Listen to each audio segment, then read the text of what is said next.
Muchísimas gracias a todos los presentes, porque veo que el salón se va llenando y eso pues significa que es un tema bueno, pues de interés, ¿no?, para los católicos, ¿no? Es un tema al que quizá en las últimas décadas no le hemos dedicado suficiente atención, pero ya adelanto que es realmente el purgatorio es un dogma y hay que creerlo. Hay algunos católicos que saben que tienen que creerlo pero no lo creen, o algunos que piensan que vamos directamente al cielo todos, porque alguna vez hemos escuchado, bueno, pues ya está en el cielo, cuando vamos a un funeral, ¿verdad?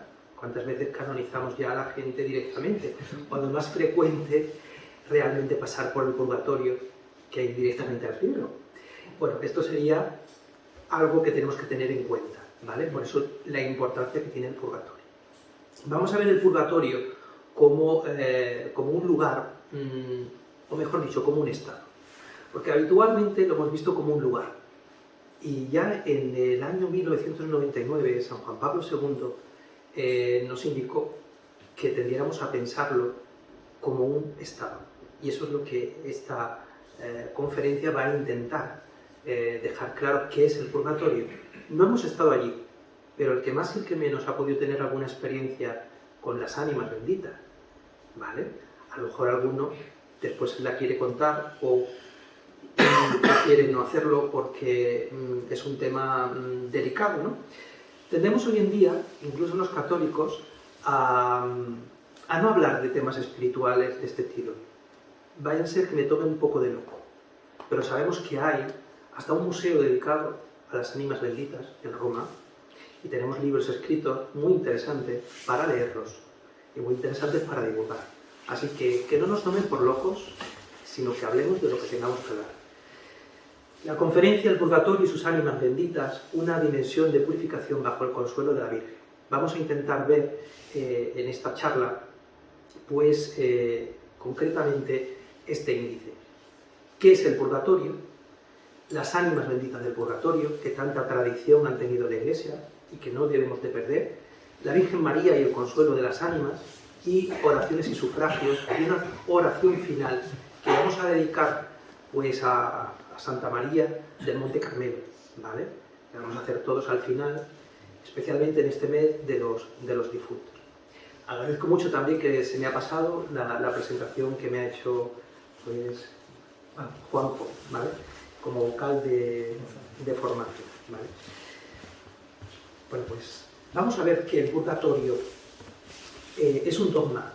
Las almas de los justos, en el instante de la muerte, pues están grabadas por pecados veniales o por penas temporales, debidas al propio pecado. Y la gran mayoría podemos pasar por este estado. El purgatorio no es un lugar, es un estado en el que se encuentra el alma, que podemos estar realmente cerca de otras almas. Por eso hemos tendido a llamarle lugar. Estamos muy con la tendencia a materializarlo todo, porque nuestra realidad es material. Estamos en un espacio físico en este momento. Pero como veremos más adelante, esto ha sido corregido desde la teología más moderna y sustentada también en experiencias de algunos místicos, en este caso como Santa Catalina de Génova, como veremos a ver después. La doctrina del purgatorio fue declarada dogma en el Concilio de Florencia. Ya el Concilio de León afirma su existencia y el Concilio de Trento confirma el dogma contra los reformadores protestantes que abolen esta posibilidad. Ahora vamos a entender cómo algunos católicos influenciados por el protestantismo en la actualidad se han convertido en católicos protestantes y han protestado no admitiendo este dogma. Pero eso es un error, ¿vale? Tiene que quedar claro que tenemos que creer, y por eso vienen bien estas charlas formativas, ¿no? Porque en muchos otros concilios, como lo veremos también a continuación, se establece el purgatorio como una realidad después de la muerte. Concilios que han tratado este tema: Concilio de León, Concilio de Florencia, el de Trento, ¿vale? Y así lo dice. El Dessinger es un libro que utilizamos los teólogos, y dice: las almas que partieron de este mundo en caridad con Dios, con verdadero arrepentimiento de sus pecados, antes de haber satisfecho con verdaderos frutos de penitencia por sus pecados de obra y omisión, son purificadas después de la muerte con las penas del purgatorio. Frente a los reformadores protestantes que consideraban como contraria a las Escrituras la doctrina del purgatorio, que la rechazaban como incompatible con su teoría de la justificación, el Concilio de Trento hizo constatar esta realidad del purgatorio y la utilidad de los sufragios en favor de las almas que se encuentran en este estado. La Sagrada Escritura también apoya y enseña indirectamente la existencia del purgatorio. Lo podemos encontrar en 2 Macabeos. También las palabras del Señor en el Evangelio de San Mateo, capítulo 12, 32, dice que quien hablar contra el Espíritu Santo no será perdonado ni en este siglo ni en el venidero. Por lo tanto, parece admitir la posibilidad de que otros pecados se perdonen no solo en este mundo, sino también en el futuro. San Gregorio Magno, doctor, comenta: en esta frase se nos da a entender que algunas culpas se pueden perdonar en este mundo y algunas también en el futuro. Algunas pruebas de la tradición de la Iglesia llegan a decir, en este caso San Cipriano, enseña a los penitentes que fallen después de recibir la reconciliación, es decir, de hacer una confesión, que tienen que pensar en que tienen que encontrar una satisfacción necesaria, mientras que el martirio representa para los que sufren una completa satisfacción. Por tanto, es distinto sufrir prolongados dolores por los pecados y ser limpiado y purificado por un fuego incesante, que expiarlo todo de una vez por el martirio. San Agustín también distingue entre las penas temporales que hay que aceptar en esta vida como penitencia y las que hay que aceptar después de la muerte. San Agustín dice: unos solamente sufren las penas temporales en esta vida, otros solos después de la muerte y otros, en fin, en esta vida y después de la muerte. Pero todos tendrán que padecerlas antes de aquel severísimo y último juicio. Tenemos un juicio particular. En el momento en que morimos tenemos un juicio particular, porque el esperar al fin de los tiempos hay que esperar, pero el juicio particular es inmediato. En el momento que morimos tenemos un encuentro directamente con el Señor. Y el fin de los tiempos será ese juicio final, donde será la plenitud. Por eso, entendiendo el juicio particular, podemos entender mejor el purgatorio. La santidad de Dios exige no solo las almas completamente purificadas que han entrado en el cielo, sino que también reclama que otros que no están lo suficientemente preparados, porque tienen que pagar pues, esta pena, ¿no?, que está pendiente. Es decir, cuando nos confesamos, queda la pena. Es decir, yo estoy perdonado, pero la pena está ahí. Y esa pena hay que saldarla, podríamos decir, ¿vale? Hay que purgarla. Si no tienes tiempo para hacerlo en esta vida, porque no haces suficientes obras de caridad, porque no eres misericordioso, porque no eres capaz de perdonar a otros, todo esto es muy importante. Esto ayuda a que nuestras penas se mitiguen, ¿vale?, y puedan desaparecer. Por tanto, ¿qué es el purgatorio? El purgatorio es un estado intermedio entre el cielo y la tierra. No, entre el cielo y el infierno. Sí, ¿verdad? ¿El infierno está debajo de la tierra? No. Esto ha dejado de existir en una buena teología. El infierno es un estado también, una dimensión, sí, donde se encuentran las almas condenadas, pero no está debajo de la tierra. No tenemos constancia científica de que el Hades esté debajo de la tierra, ¿no? Algunos a lo mejor se están escandalizando y diciendo: esto no puede ser. Lo estoy haciendo para que quede constancia de que el infierno también es un estado en una dimensión celestial, no celestial, ¿vale? El purgatorio es una dimensión intermedia. ¿Pero entonces no está Cristo? Sí. Está el amor de Cristo. Y ahora lo vamos a entender mejor. ¿Entonces no está la Virgen? Sí, la Virgen está. Y va a consolar a los hijos, ¿vale? Va a consolar a esas almas. Benedictus Deus, en la bula del Papa, dice que las almas de los justos que no tienen que purgar gozan inmediatamente de la visión de Dios. Y también define que gozarán de Dios las que tienen algo que purificar, una vez estén purificados después de la muerte. El purgatorio, ¿cómo es calificado? Pues como la antesala del cielo. El catecismo dice que los que mueren en la gracia y en la amistad de Dios, pero imperfectamente purificados, aunque están seguros de su eterna salvación, sufre después de su muerte una purificación a fin de obtener la santidad necesaria para entrar en la alegría del cielo. Por tanto, es un dogma apoyado en la comunión de los santos. Los que purgan, es decir, las almas benditas del purgatorio, forman parte ya de la comunión de los santos. Nosotros también formamos ya parte de la comunión de los santos, pero somos parte de la iglesia militante. Vamos a ver los 3 tipos de iglesias que hay. Hoy vamos a aprender, cosas que a lo mejor no sabíamos, pues está bien. Y todo el mes de noviembre la iglesia pide por las ánimas del purgatorio. Por eso tiene sentido esta charla. También Benedicto XVI deja entender que la mayoría de las almas pasan por el purgatorio. La casa del Padre tiene muchas moradas, pero no van todos directamente a la mejor morada. Por tanto, en este texto el Papa lo deja muy claro. El Papa Benedicto XVI aseguró en 2011 que el purgatorio no es un lugar del espacio, del universo, sino un fuego interior que purifica el alma del pecado. Benedicto XVI señaló que Catalina de Génova, en su experiencia mística, jamás hizo revelaciones específicas sobre el purgatorio o sobre las almas que se están purificando. Por tanto, el purgatorio no es un elemento de las entrañas de la tierra, no es un fuego exterior, sino interno. Es el fuego que purifica a las almas en el camino de la plena unión con Dios, afirmó el Papa Benedicto XVI. El obispo de Roma añadió que la santa no parte del más allá para contar los tormentos del purgatorio e indicar el camino de la purificación o de la conversión, sino que parte de la experiencia interior del hombre en su camino hacia la eternidad. San Juan Pablo II y el purgatorio también nos habló de que caminamos en este mundo hacia la casa del Padre, pero como bien he dicho, las ánimas del purgatorio experimentan la misma solidaridad eclesial que actúa en la oración, en los sufragios, en la caridad de los hermanos en la fe.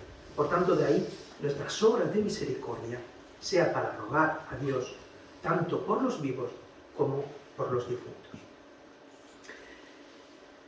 A veces se nos ha hablado mucho de los tormentos, ¿verdad que ha salido esa palabra? Bueno, quiero decir y adelantar que ya las almas del purgatorio gozan de la salvación. Gozan de la salvación, aunque no es plena todavía, aunque no pueden ver el rostro de Cristo totalmente, sí reciben su amor. Y esto es muy importante que lo entendamos bien. Por tanto, también en este camino tenemos que ver que hay una distinción entre pena y otra de sentido. Por tanto, ¿qué se experimenta a nivel sensible? ¿Qué se experimenta a nivel físico? Pues a nivel físico, la pena de daño.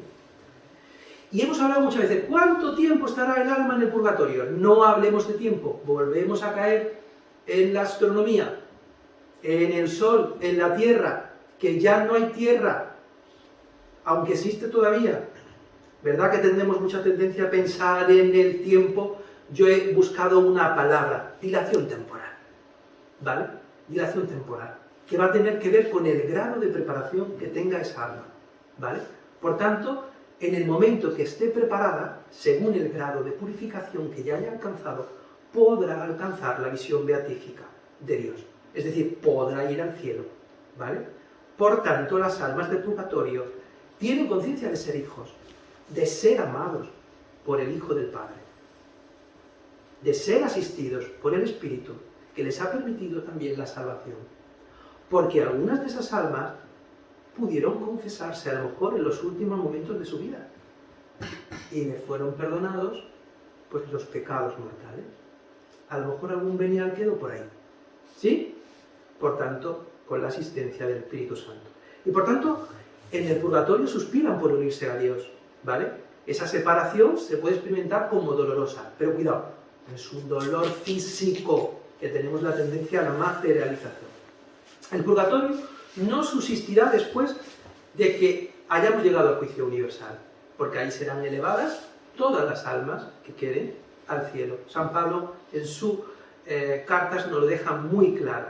Las cartas de San Pablo hablan específicamente de que cuando resucitemos ya no tendremos el mismo cuerpo, ¿vale? Pero no es el objetivo de esta charla dedicarnos a hoy hablar de la resurrección, pero sí no podemos perder de vista que el purgatorio también nos conducirá a esa resurrección final, ¿vale? Para cada alma, el purgatorio durará hasta que logre la completa purificación de todo reato de culpa y pena. ¿Y qué dice la actual escatología? Pues los teólogos recientemente pensamos que es Cristo mismo el juez y el salvador. El encuentro es con Él, es un acto decisivo, es un juicio ante su mirada. Jesús viene a visitarnos y nos está mirando, como cuando está en el sagrario, presente en la comunión. Igual, Él nos mira desde ahí, en nuestra oración. Él viene a ese encuentro personal del alma que está siendo purgada. ¿Cómo? Lo quema con su amor. Lo transforma, lo libera. ¿Para qué? Para llegar a alcanzar una vida nueva. Puede construir la nueva vida. Puede manifestarse como paja seca, como vacua fanfarronería, como un derrumbarse. Pero al final, ese dolor de ese encuentro va a tener un buen objetivo, el abrazarse con Cristo resucitado. Por tanto, esta es la mayor claridad que podemos tener. Ojalá todos los estén entendiendo, porque esta es la salvación. Su mirada. Podemos mirar el corazón de Jesús, el Sagrado Corazón. ¿Verdad que nos mira? Mira que me miras. Decimos los que queremos mucho a Santa Teresa. Mira que te mira. Por tanto, el Señor desde su corazón nos está mirando, porque quiere transformar el nuestro, ciertamente. Y de esta manera, ese dolor que experimentan las almas del purgatorio será un dolor bienaventurado. Será un amor bienaventurado, porque el amor de Cristo va a penetrar como una llama toda esa alma, de forma que un día pueda unirse totalmente con Dios. Todo esto es justicia y gracia. Lo que experimentan las ánimas benditas son justicia y gracia. O sea que no van a perder la gracia de Dios, al contrario, la están alcanzando aún más.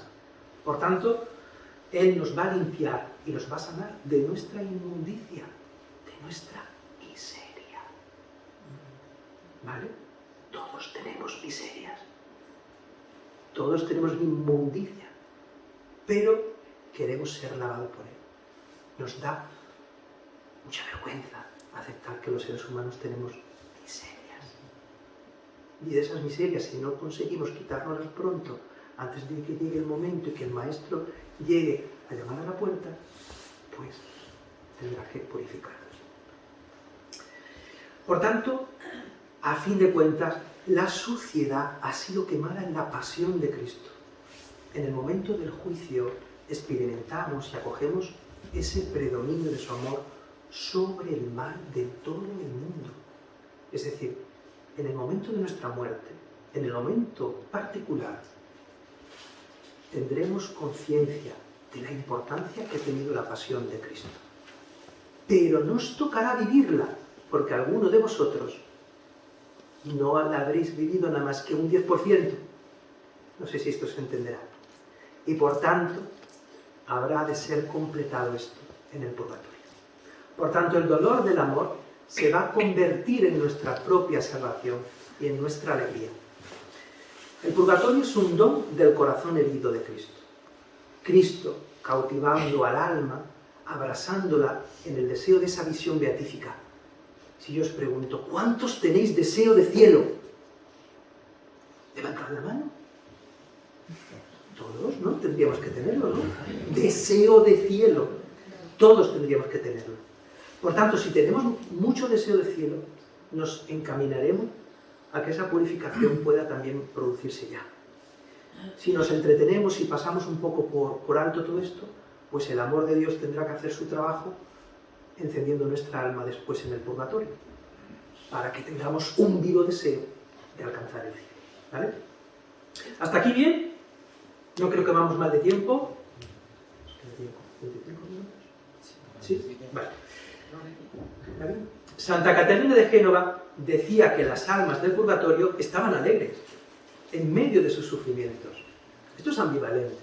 Alegría por esto. Están ya gozando, pero todavía tienen un trabajo. Es como el que está entrenando y dice, uy, qué musculito, pero ¿cuánto me duele el bíceps hoy? Me han salido agujetas, ¿vale?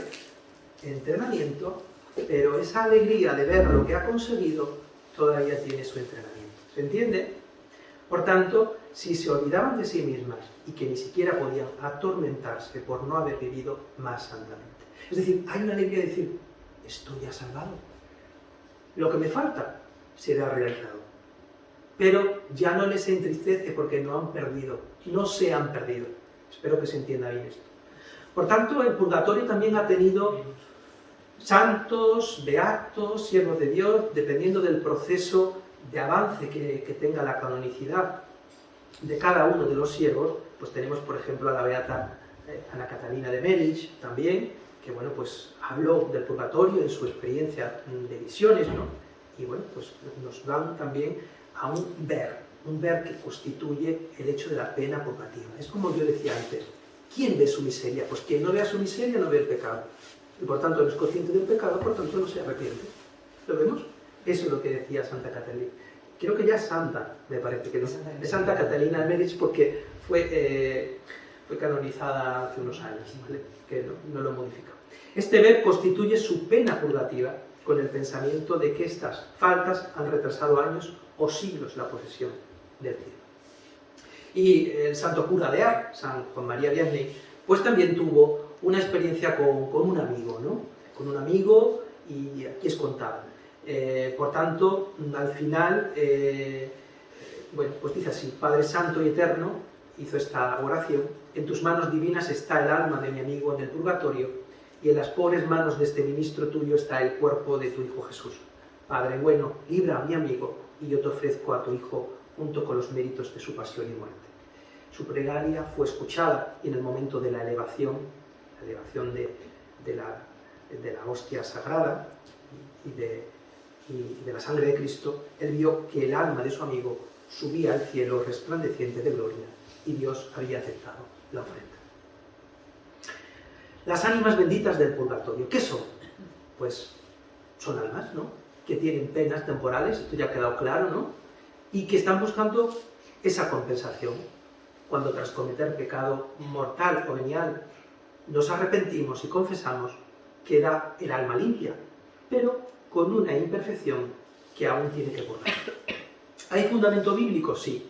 Como ya lo hemos visto, está en 2 Macabeos, en el Antiguo Testamento, y en el Nuevo Testamento encontramos también pues, esta carta a los Corintios de San Pablo, que dice que un día se verá el trabajo de cada uno.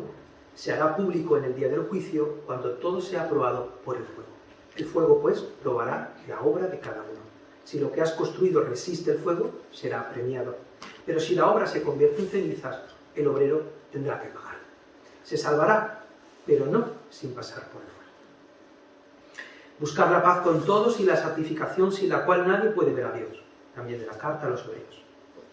Y el Apocalipsis dice: quien es fiel a Dios, pero no se encuentra en un estado de gracia plena a la hora de morir, no puede disfrutar del cielo.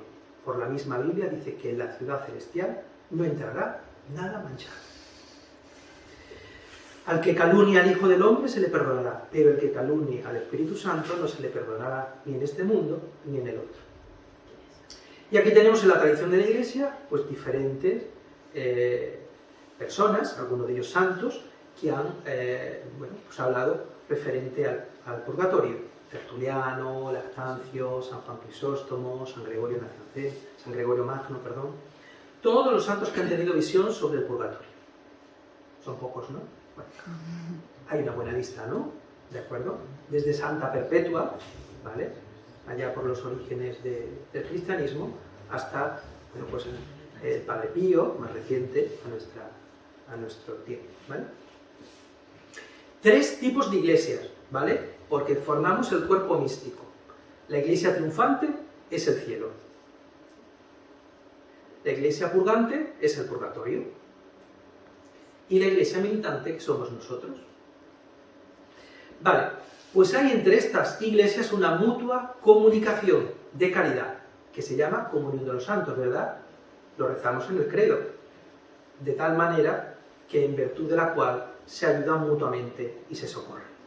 Los santos del cielo no tienen el cometido de participar en la expiación y satisfacción de las culpas de aquellas almas que están purgando, todo tienen ellas que esperar de la Iglesia militante, o sea, de nosotros. La Iglesia como maestra nos recuerda por lo menos una vez al año que los muertos no están muertos, sino que siguen vivos. ¿Ves? Como tenemos la tendencia en el lugar, no, en el estado donde se encuentran, ¿verdad? Y lo celebra solemnemente. Por un lado, celebramos la festividad de todos los santos, aquellos que están canonizados y aquellos que no han sido reconocidos por la Iglesia, que podemos tener algunos de nuestros familiares. Yo creo que tengo algunos de mis familiares entre esos santos, pero también creo que tengo otros que todavía tengo que rezar por ellos, como todos nosotros. Por tanto, es un tiempo que nos recuerda que tenemos que ponerlos en nuestras oraciones y no olvidarnos de ellos. ¿Pueden las almas del purgatorio manifestarse en nuestro mundo? Se lo pregunten a... ¿Cómo se llama el de cuarto milenio? Se lo pregunten, ¿no? Pero bueno, no están ellos aquí para contarnos esas cosas que cuentan, sino que hoy estamos para basarnos en la Sagrada Escritura. Tenemos la parábola del rico Epulón y del pobre Lázaro, ¿verdad? Que no la voy a leer por falta de tiempo, pero existen estos fenómenos extraordinarios que a veces el que más y el que menos ha podido tener alguna experiencia de ese tipo. Yo no quiero que me tomen por loco, pero yo he tenido dos experiencias. Era chiquitito, mi madre me recomendaba rezar en lugar de poner el despertador a las ánimas benditas y ellas venían a ponerme en hora. ¿Verdad que eso se ha hecho en las generaciones anteriores? Pero si había despertadores, porque bueno, pues es una manera de rezarle, ¿no? ¿De acuerdo? Y casi todos tendrán alguna experiencia o transmitida por sus familiares o vivida por ellos mismos. Por tanto, existen casos extraordinarios, ¿vale? Y esto es un don. El poder rezar por ellas es un don que en algún momento ha dado a algunas personas que tienen especial sensibilidad por verlas, ¿vale? Por verlas o por sentirlas. Por tanto, ¿cuánto puede dilatarse todo el purgatorio? Bueno, pues va a depender del número de las faltas que hayamos cometido, de la malicia y deliberación con que estas fueron realizadas, de la penitencia hecha o no, de la satisfacción hecha o no por los pecados cometidos, y también van a depender de los sufragios ofrecidos por ellos después de su muerte. Obras de misericordia, que no sean pocos. Podemos hacer muchas obras de misericordia y por tanto de esa manera estamos mitigando esa purgación de las ánimas benditas del purgatorio. Porque como ya he dicho, si en cierto modo están gozando, aún todavía necesitan esas obras de misericordia y son bienvenidas. Al igual que ayudamos a los pobres, a los enfermos, a socorrer a personas que están sedientas, hambrientas, de diferentes formas, pues podemos ofrecer también nuestra empatía espiritual rezando por las almas benditas. De tal manera que podremos rezar por ellas, pedir celebraciones de misas, dar limosnas en favor también de las ánimas benditas.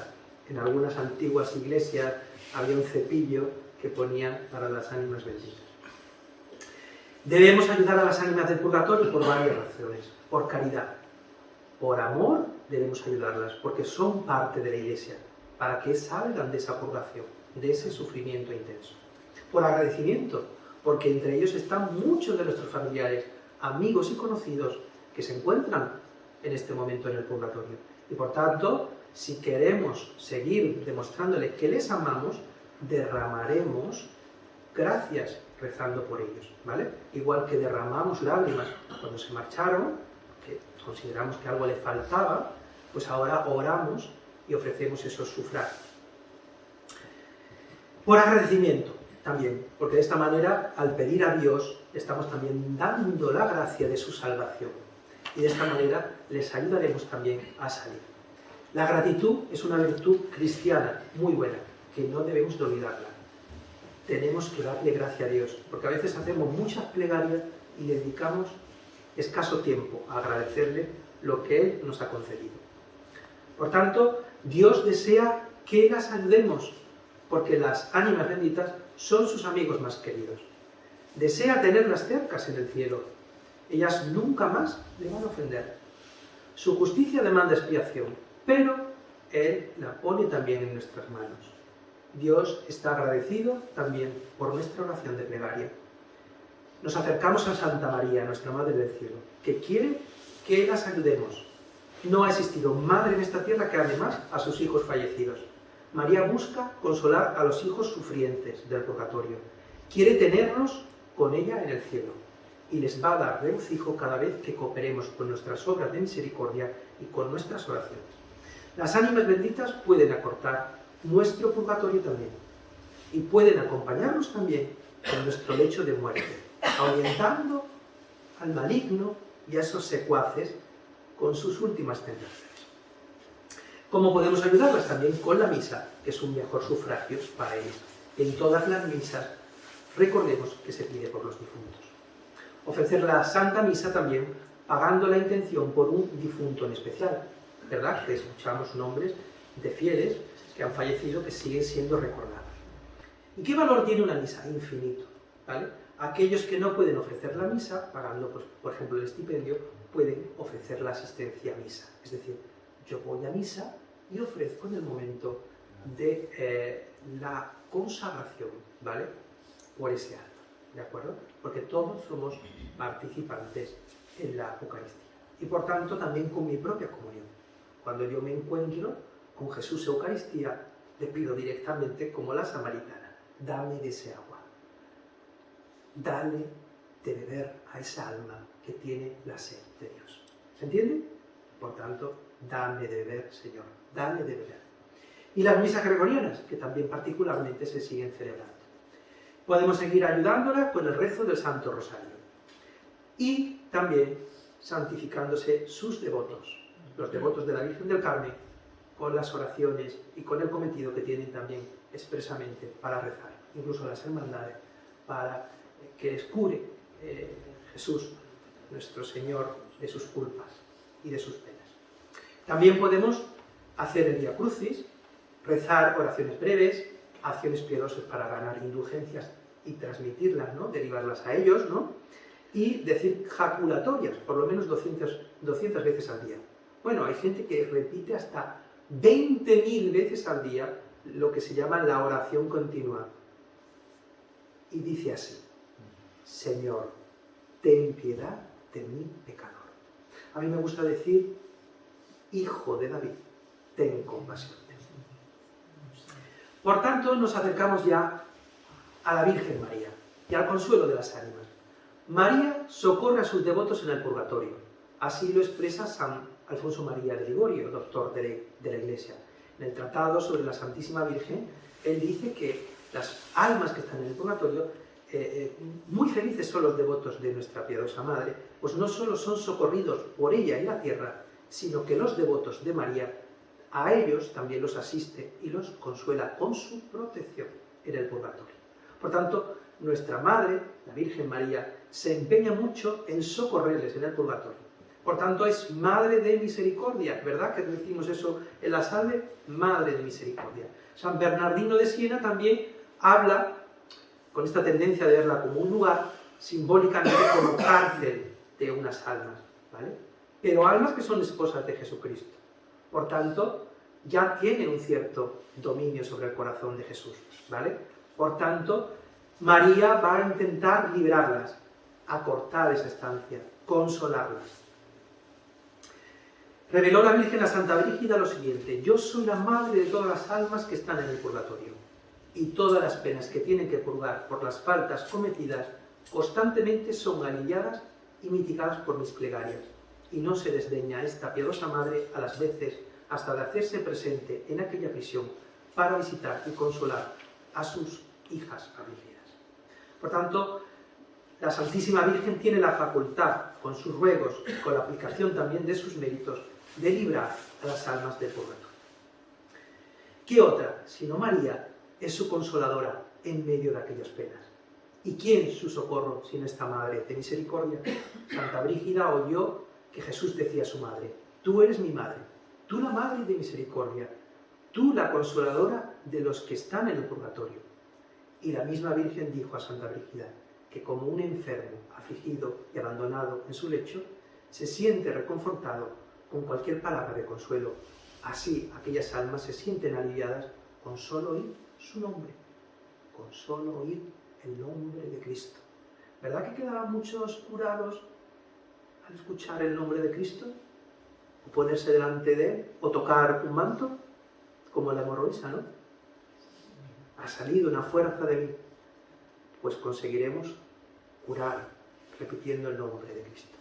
Por tanto, la Madre amorosa invoca también al Hijo, lo invoca y une sus plegarias al mismo Dios y socorre de esta manera a las almas, ¿vale? Y de esta manera pues quedan refrigeradas de esa situación, ¿no? De sed, ¿no? Por tanto, no deja de ser una celestial lluvia, ese agua, ¿no? De la samaritana. ¿María libera a sus devotos? Pues sí, se ha dicho que sí, que María libera a sus devotos. María tiene el privilegio de liberar a todos sus devotos de aquellas penas. San Bernardino de Siena dice lo siguiente: la Santísima Virgen tiene la facultad, con sus ruegos y con la aplicación de sus méritos, de librar las almas del purgatorio, principalmente las de sus devotos. ¿Y quiénes son sus devotos? Pues aquellos que visten su santo escapulario, los devotos también de Santa María del Monte Carmelo, también de la Virgen sin advocación, ¿de acuerdo? Pero especialmente socorre también a los devotos de Santa María del Monte Carmelo. Por tanto, solo eso basta. María libera a sus devotos y hay festividades donde hay, pues podríamos decir, una jarana. Jarana es un regocijo, ¿no? Especialmente en la Navidad, en la resurrección de Jesucristo, son fiestas excelentemente gozosas, donde, según se ha transmitido en revelaciones particulares, pues María se presenta en el purgatorio acompañada de ángeles y libra de aquellas a multitud de almas, ¿vale? María corta el tiempo de purificación y hasta lo suprime a sus devotos. Muy conocida fue la promesa que hizo la Virgen al Papa Juan XXII, apareciéndose y le ordenó que hiciera saber a cuantos llevasen el santo escapulario del Carmen, que en el sábado siguiente a su muerte serían librados del purgatorio. El mismo Papa, como refiere el padre Craset, lo declaró en bula que publicó y que luego fue confirmada por Alejandro V, Clemente VII, Gregorio II y Pablo V, ¿vale? El cual, bueno, pues lo declaró también en una bula. María corta el tiempo de esa purificación y por tanto también tenemos un oficio solemne de Santa María del Carmen, que se lee y que hay que creer piadosamente que la Virgen consuela a los devotos cofrades del Carmen en el purgatorio. Por tanto, no se olviden los de la hermandad de rezar por aquellos cofrades que han fallecido, porque su intercesión será agradecida y los llevará pronto a la patria celestial. Es una obra de misericordia el orar. Por tanto, si oramos sintiendo lo que hemos vivido, Santa Teresa de Calcuta le señala que después de que hemos socorrido a los pobres y abandonados a los pobres entre los pobres, vayamos al encuentro del Cristo pobre que está esperándonos en el sagrario y pongamos sobre él todos nuestros desvelos y todo aquello que no hemos entendido, todo aquello que hemos resuelto. Eso es un gran amor. Después de ayudar al desvalido, ir para encontrarse con ese Cristo que antes nos hemos encontrado desfigurado, en aquel que parecía que no era ni hombre, pero era hombre, o era mujer. Por tanto, la oración, el sacrificio, el ofrecimiento que hagamos por todos ellos, va a alcanzar un sumo bien. Y esas almas van a estar luego agradecidas a nosotros. A lo mejor hemos perdido de vista esto, pero antiguamente la tradición, bueno, era como un premio, ¿no? Y decía, la gente se lo tomaba en serio, ¿no? Bueno, vamos a recuperar esto o no perderlo del todo, porque nuestra oración ayuda también a todo esto. Es muy importante saber que Dios, al final, nos va a alcanzar a todos esa salvación plena. Pero hasta que lleguemos a su gloria, no debemos de descuidar la oración por las almas. Que esté en nuestro Santo Rosario, que pidamos en esas últimas cuentas, ¿no? Por los enfermos, por los difuntos, etcétera, por las intenciones del Papa. Vale. Ninguna oración queda sin ser escuchada. Cuidado, el que yo no obtenga lo que estoy pidiendo no significa que Dios no la escuche. A veces lo que a mí me conviene no le conviene a Dios. Eso sí lo entendemos, ¿verdad? porque no está en beneficio de mi salvación. Por tanto, las almas benditas se van a ver muy beneficiadas también por el santo sacrificio de la misa.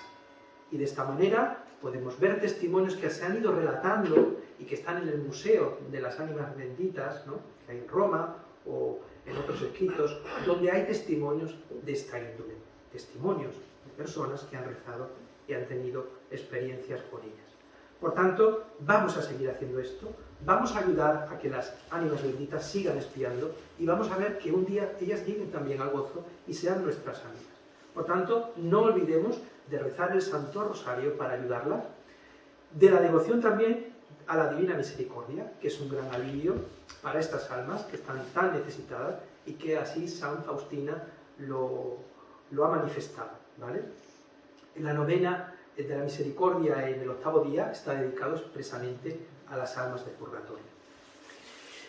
Y hasta aquí, que ahora voy a dejar también un pequeñito ratito por si se quiere preguntar algo, me gustaría, bueno, pues aprovechando este encuentro de no pocas almas vivas, ¿no? En la iglesia militante, muy bien, en la iglesia purgante, que puede estar aquí presente también, que pueden estar viéndonos, y no es para meter miedo, es para hacernos conscientes de que pueden estar escuchando, ¿verdad? Y que no nos da ningún miedo. ¿Y que vamos a rezar por ellos? ¡Sí! Como dicen los niños, ¿no? ¡Sí! ¿Vale? Vamos a rezar hoy por ellos, por los difuntos en este mes de noviembre, y no solo en este mes, sino que incorporemos esto de manera frecuente. Así que vamos a rezar hacia esta Madre tan querida, la Virgen del Carmen, y vamos a decir, bueno, pues a lo mejor pensando en un difunto nuestro, sintiéndonos con la certeza de que todo estará bien después de la oración. Así que vamos a decir: amada Virgen del Carmen, eres noble y bondadosa, siempre ayudando a quienes claman su presencia en tu vida. En esta oración, con la fortaleza de mi fe, con la gracia del Espíritu Santo, quiero hacerte una petición personal. Que no permitas que su alma se quede penando en el purgatorio, por ser una persona pecadora y que no mostró arrepentimiento. Muchas situaciones de la vida nos hacen actuar mal, nos hacen perder la fe. Amén. Pues ahora ya, si quieren, pues encantado en poder responder lo que haya suscitado esta charla y volver a agradecer pues la presencia de todos, ¿vale? Muchísimas gracias.